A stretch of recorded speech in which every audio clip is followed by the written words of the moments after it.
In the annals of ancient stories, few narratives have the power to shock and awe as much as the tale of Abraham, a figure who spans the boundaries of history, mythology, and religious significance. Imagine, for a moment, a man who, in his quest for survival and divine favor, not only lies about his wife, but also offers her to a foreign king. This is not the plot of a modern thriller, but a cornerstone of the Abrahamic faiths. Abraham, the patriarch, the man of God, the father of nations, is a figure of profound complexity, and his actions in the face of adversity reveal a side of human nature that is both troubling and deeply human. Abraham's journey begins in the land of Ur, in Mesopotamia, a place of ancient civilizations and complex societies. His story is one of migration, faith, and the struggle for survival. When famine strikes, Abraham and his family, including his wife Sarah, initially called Sarai, journey to Egypt, a land of abundance and power. It is here, in the shadow of the pyramids, that Abraham's first morally questionable act unfolds. Fearing for his life, Abraham tells Pharaoh that Sarah is his sister, not his wife.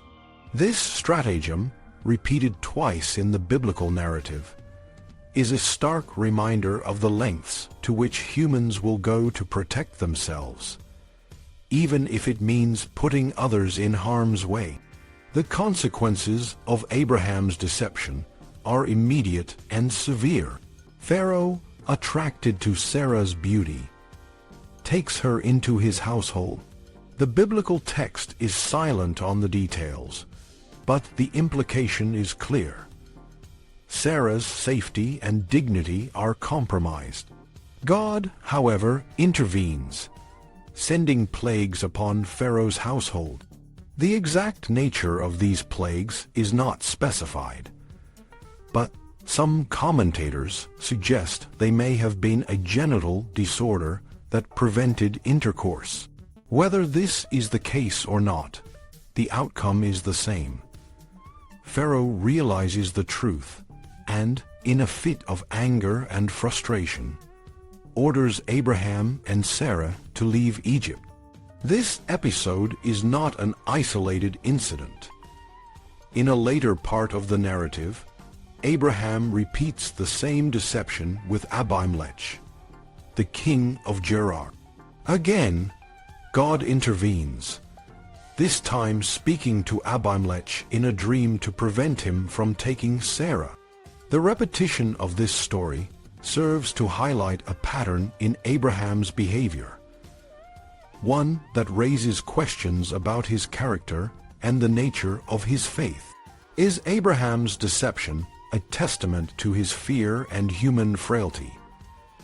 Or is it a calculated strategy to ensure his survival and, by extension, the fulfillment of God's promise? The biblical text does not offer a clear moral judgment on Abraham's actions. Instead, it presents them as part of the complex tapestry of his life, a life marked by both faith and human weakness.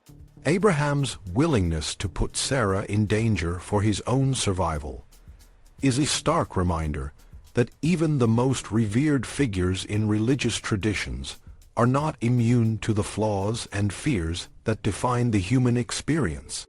After leaving Egypt, Abraham returns to the land of Canaan, where he is reunited with his nephew Lot. The narrative shifts from the personal to the communal, as Abraham and Lot find themselves in a position of prosperity and wealth. Their flocks and herds have grown, and the land can no longer support them both.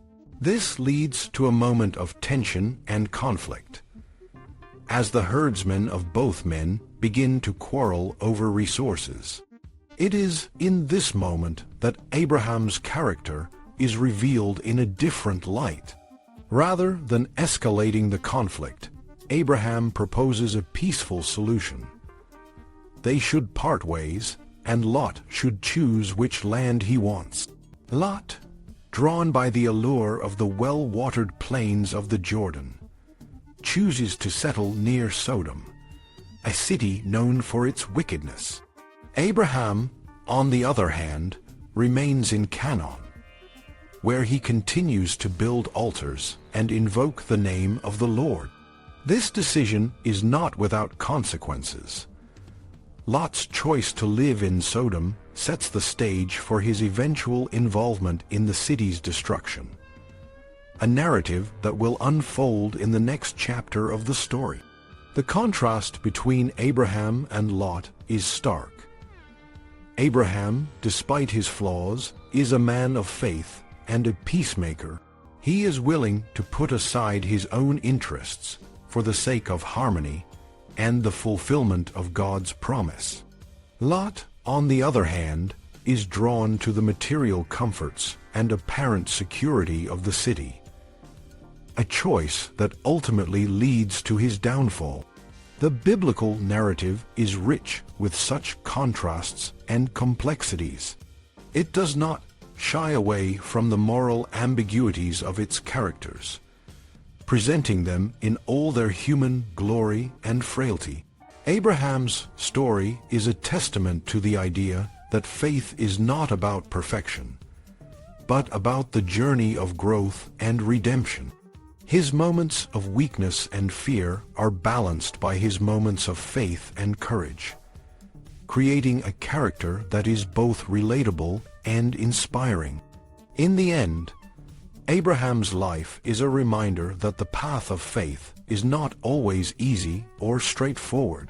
It is a path that requires courage, humility, and a willingness to face one's own flaws.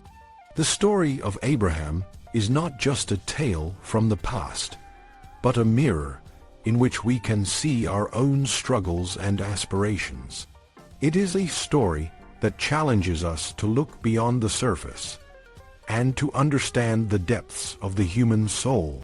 In conclusion, the story of Abraham is a complex and multifaceted narrative that explores the intersection of faith, human nature, and divine intervention.